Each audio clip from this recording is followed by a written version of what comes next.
this video, we'll continue this introduction to mathematical induction by discussing the base case and the inductive step.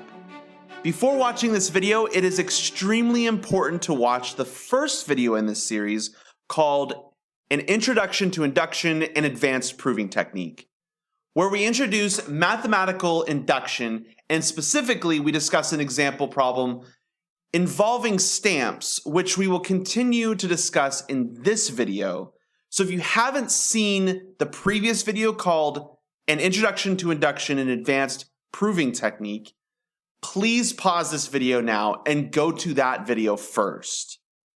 Hey everyone, real quick, I just want to mention that this video is a part of a whole course that I made. You can find a link to this entire course in the description below, and make sure to click on that subscribe button.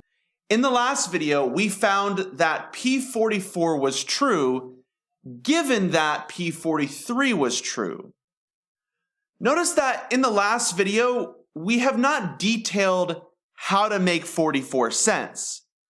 Just that we can, on the basis that we can make 43 cents. How do we know we can make 43 cents? Perhaps because we know we can make 42 cents, which we know we can do because we can make 41 cents, and so on. It's a recursion. As with the recursive definition of a numerical sequence, we must specify our initial value. In this case, the initial value is P of 1 is false. That's not good, since our recurrence relation just says that pk plus 1 is true if pk is also true. We need to start the process with a true pk. So instead we might want to use P28 is true.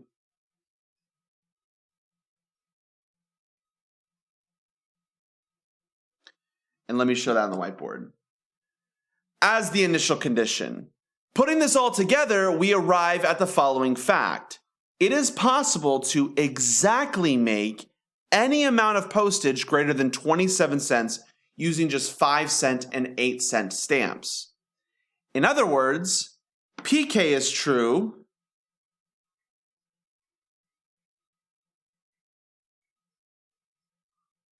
for any k greater than or equal to 28.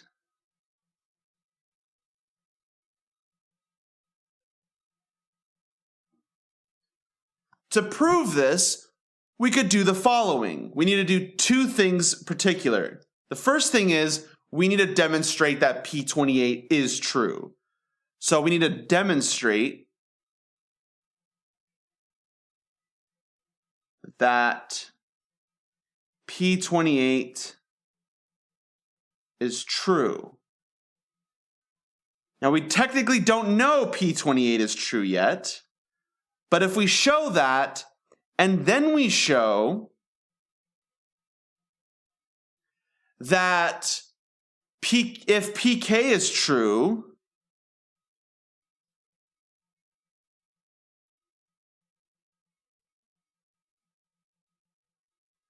then pk plus 1 is true.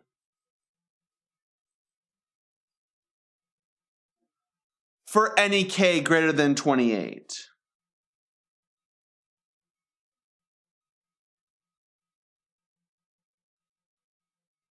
Greater than or equal to 28.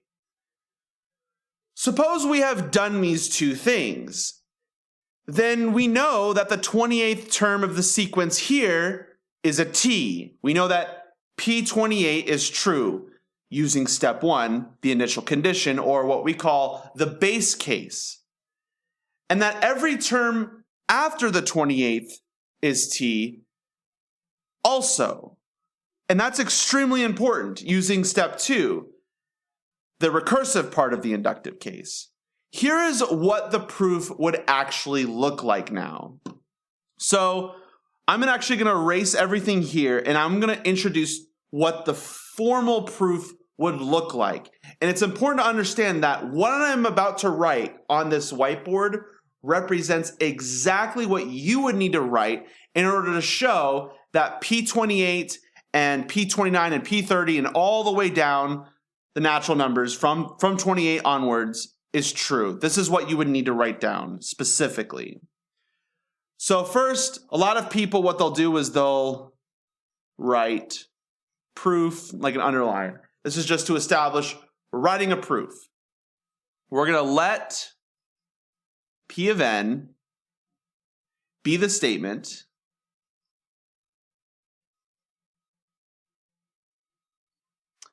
Quote, it is possible to make exactly n cents of postage using 5-cent and 8-cent stamps. Now I'm going to have to write that out. It's important to write out every detail so that you can communicate that you know the actual proof itself. Let Pn be the statement, quote, it is possible to make exactly n cents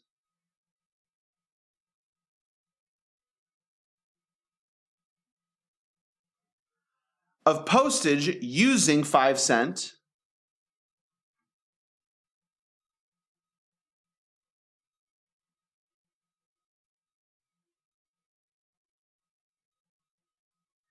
and 8-cent stamps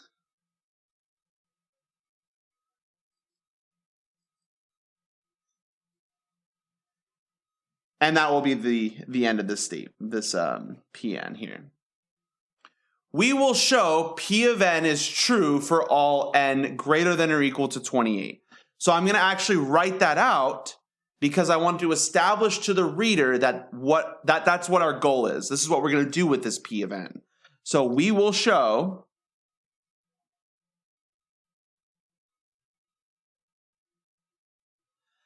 that P of n is true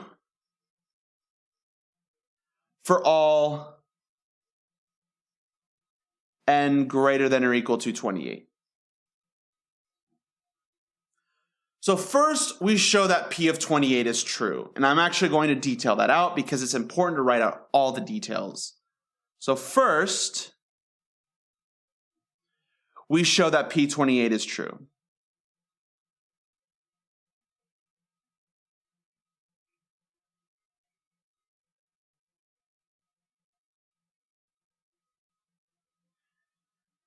Now here's how we do that. We can say that 28 is 4 times 5 plus 1 times 8. Otherwise, in other words, we can use 4 5-cent stamps and 1 8-cent stamps. So we can make 28 cents using 4 5-cent stamps and 1 8-cent stamps. And I'm actually going to write that out because that detail, just by writing this math out, doesn't necessarily tell the reader you know what you're doing. So I'm going to actually emphasize. So we can make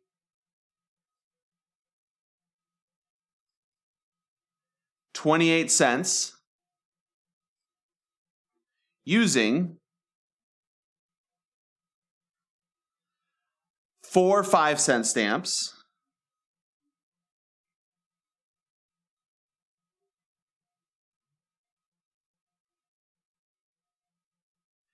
and 1 8-cent stamps.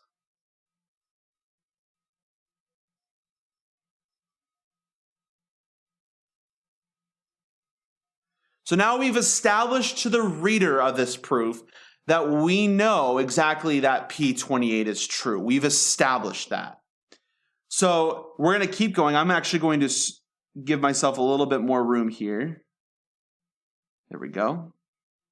Okay. Now suppose PK is true for some arbitrary K greater than or equal to 28. And I'll explain this in a second. So I'm going to write this down. Now suppose PK is true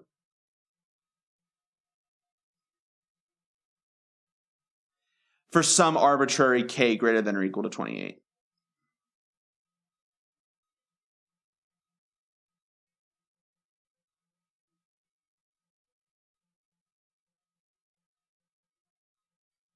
So we're assuming that this arbitrary K is for this arbitrary K greater than or equal to 28, and I'm going to make that 28 a little bit more legible, that PK is in fact true.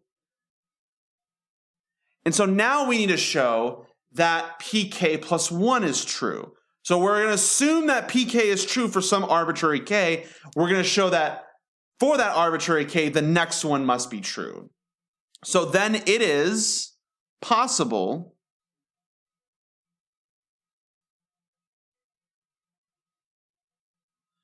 to make k sense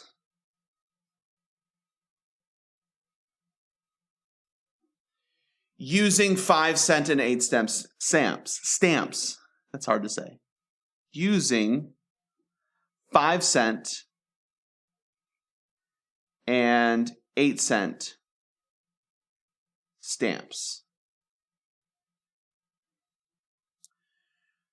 Now, note that k is greater than 28. I'm going to write that out. Note that k is greater than or equal to 28. It cannot be that we use fewer than 3 5-cent stamps and fewer than 3 8-cent stamps. And I'll write that out and then I'll explain why and why it's crucial in this proof. So it cannot be that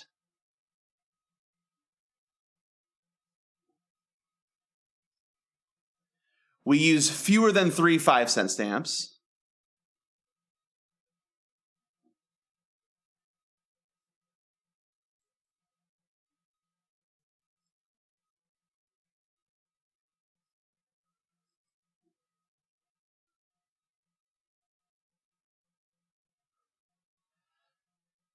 and fewer than 3 8-cent stamps.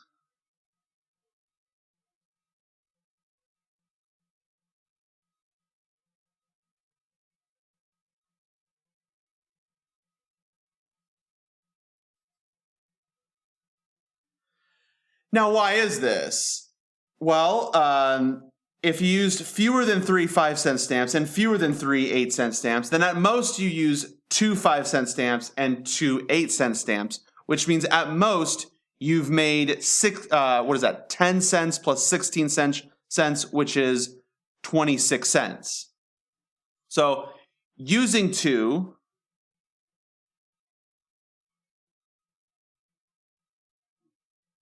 of each would give only 26 cents.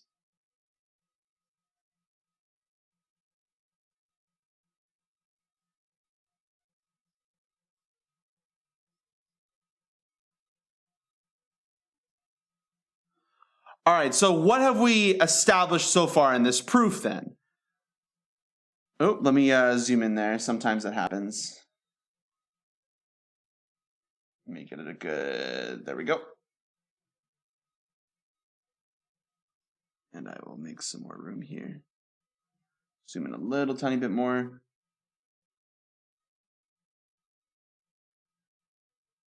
All right, there we go. Okay.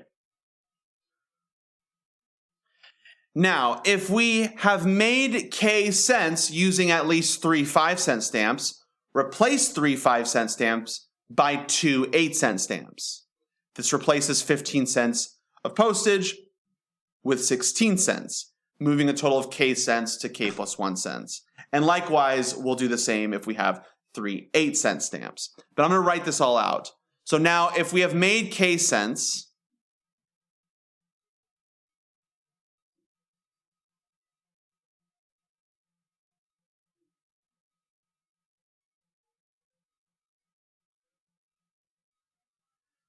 using at least 3 5-cent stamps,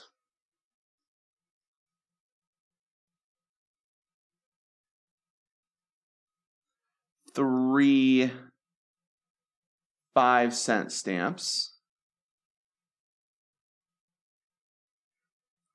replace 3 5-cent stamps by 2 8-cent stamps.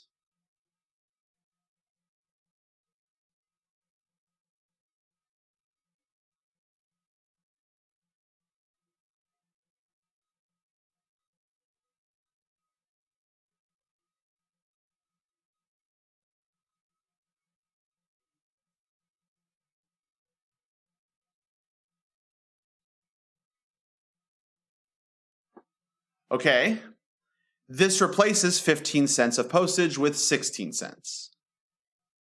So I'm going to write that out as well.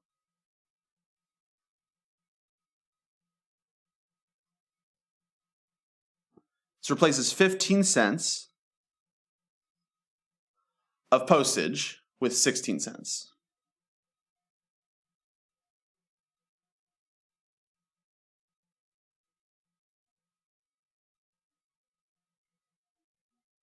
Moving from a total of K cents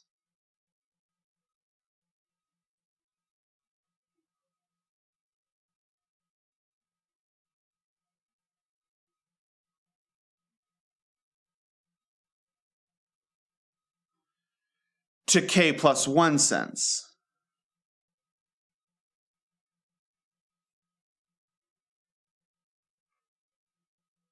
Thus, PK plus 1 is true. I'm going to give myself a little bit more room here.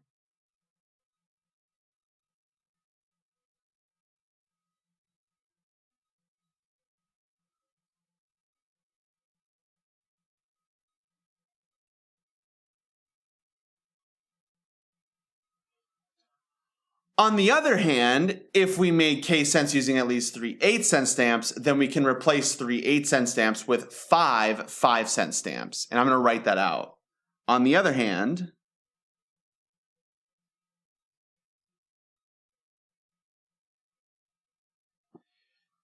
if we have made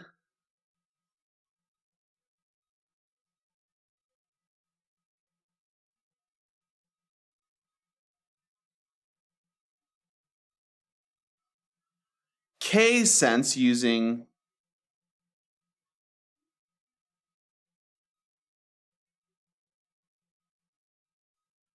three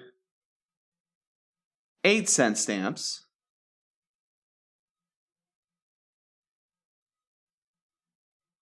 then we can replace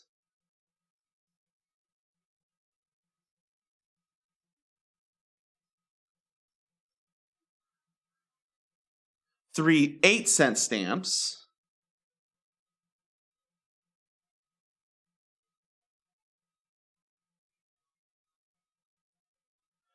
with 5 5-cent stamps.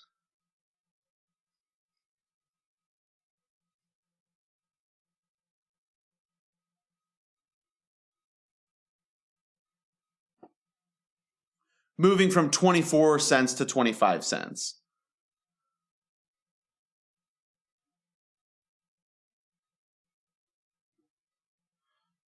$0.24 to 25 cents, giving a total of K plus 1 cents of postage.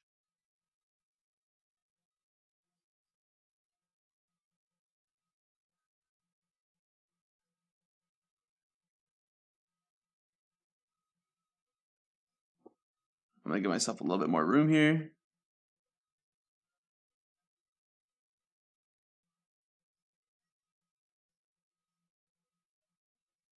So in this case as well, PK plus 1 is true.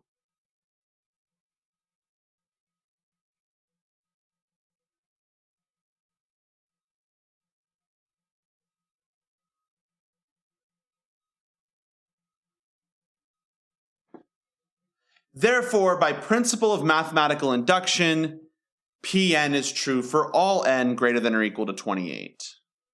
So therefore,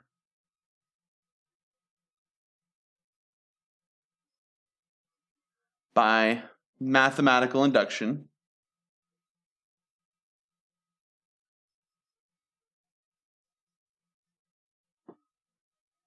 by the principle of mathematical induction, although you can just write by mathematical induction, P of n is true for all n greater than or equal to 28.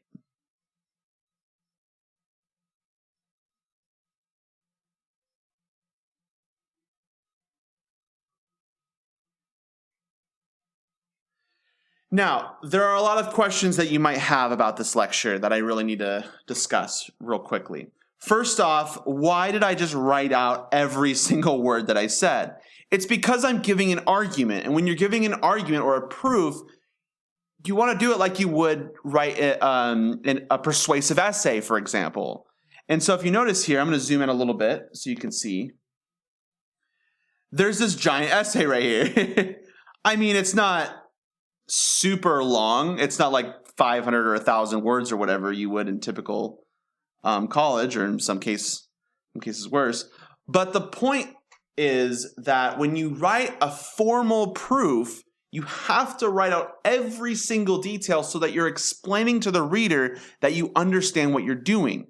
And so if you remember, there were two things we had to show. We had to show that P28 was true, but we also had to show that if we knew PK was true for any arbitrary K, then we could show that PK plus 1 is true by doing some trick with PK. Particularly, we could adjust either, 3 5-cents or 3 8-cents, and replacing them with either 2 8-cents or 5 5-cents respectively. And that was our proof. And so we developed this sequence, this recursive definition, showing that we started with P28 was true. We showed that P28 was true, and that every next term in the sequence has to be true if the previous term in the sequence is true. And so let me explain what that means just real quickly. So we know that P28, I know that's really thin. P28 is true.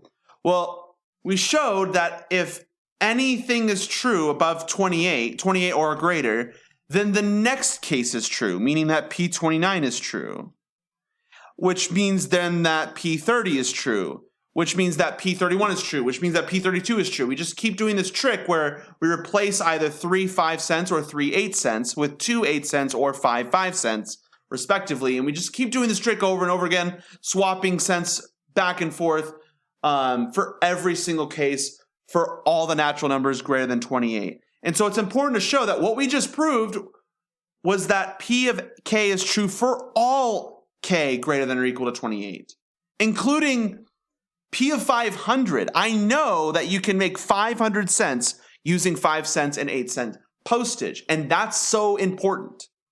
Anyways, thanks everyone, and I'll see you in the next video.